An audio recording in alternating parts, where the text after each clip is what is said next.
So it's June 25th. My plants aren't as big as I'd like them to be this time of year, but I gotta deal with what I got. This is Snoop Gourd over here, and this is Goose, and I have my pumpkin. This was gonna be the pumpkin that I was gonna use. I liked its positioning on the vine.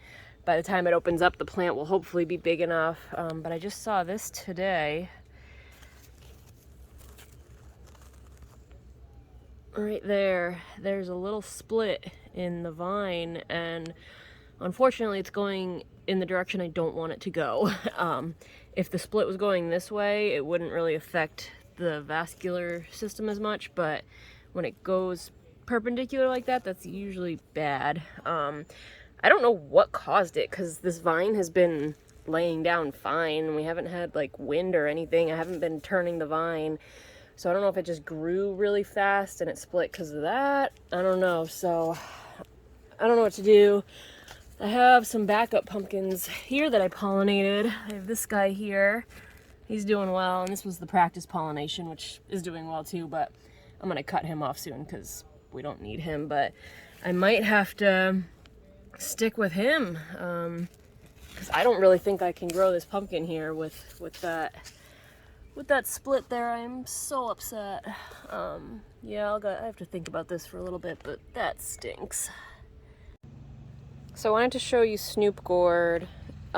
This plant looks a lot bigger, but it's kind of deceiving because the space in between each leaf is like way longer. So it makes the plant look bigger. So if this were Goose, like this leaf would probably be like there. So this plant is spreading out a lot, and it is bigger by surface area, but leaf wise it's probably similar. But anyway, I want to show you here, I'm starting to curve this vine into an S shape, and I'm definitely not done with it. I do a little bit each day in the hot weather, but ideally this is gonna be the pumpkin. It's probably gonna open up not tomorrow but the day after, because the tip is, it's starting to get a little yellow, but it's not quite ready yet.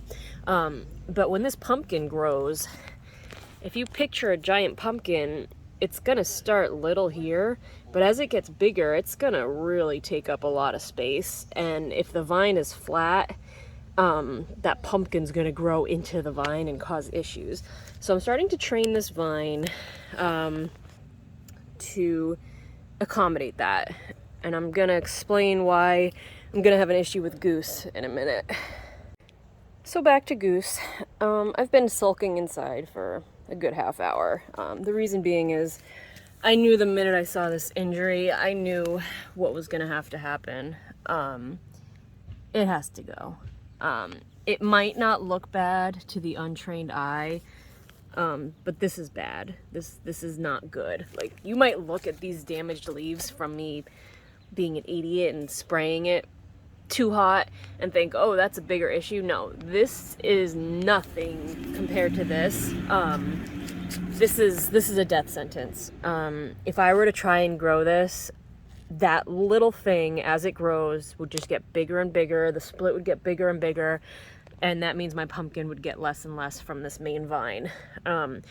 So what I have to do, I'm gonna cut the main vine here.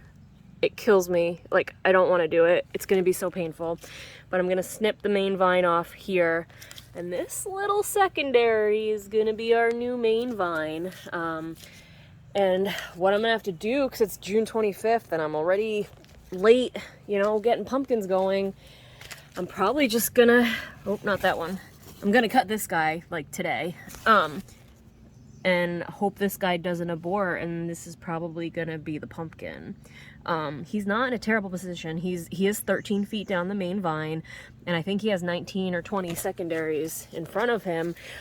Even though this plant doesn't look as big, these leaves are so much more compact. Look how close these leaves are to each other compared to Snoop Gourd. So it's a dense plant. It'll probably be able to handle it. But the issue is, once the pumpkin gets to about day 20, it's going to start really, really packing on the pounds. And when it really, really packs on the pounds, this plant is going to stop growing completely. So if this plant isn't big enough by day 20, I'm not going to have as big of a plant as I need to support the rapid growth of the pumpkin. So I don't really have a better option right now. So we're going to go with that. Now, the other issue is I haven't done my video on vine burying yet, but all these pots, there's roots already anchored into the soil. And the reason that's an issue is because I didn't do the S-curve at this pumpkin because I didn't think I was going to use it. And this shows you right here why it's important to pollinate every pumpkin you can at a certain distance, but this is going to be a royal pain in the butt getting this vine to curve because I'm going to have to pull up some roots and it's just going to be a nightmare. So I'm not even going to deal with that today. I'm feeling so lousy. I'm so upset by this. It's not I could still grow a personal best, but this is a huge downfall for me. I'm so upset. All right, it's time.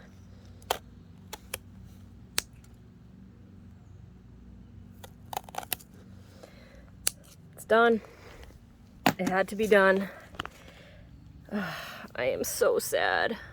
I'm so sorry, little pumpkin. Actually, just quick, let's see how many lobes it has. The one that's going to be the keeper now only had 3 lobes, which is not a lot. We'll see how it looks, but actually I think this one has 3 lobes too. Oh no, this one has 4 lobes. It's hard to see, but it's got 4 lobes. So it's actually like 4.5 lobes. There's 1, 2, 3, 4, and then there's like a half lobe there. And this lobe kind of has weird stuff coming out of it too.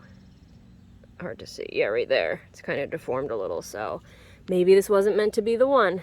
We're gonna go with the 3-lober and cross our fingers that she takes, because the other thing that happened was it was so cold the day of pollination that the flower didn't open up all the way before I went to work. So I had actually forced the flower open on both the male and the female to pollinate it.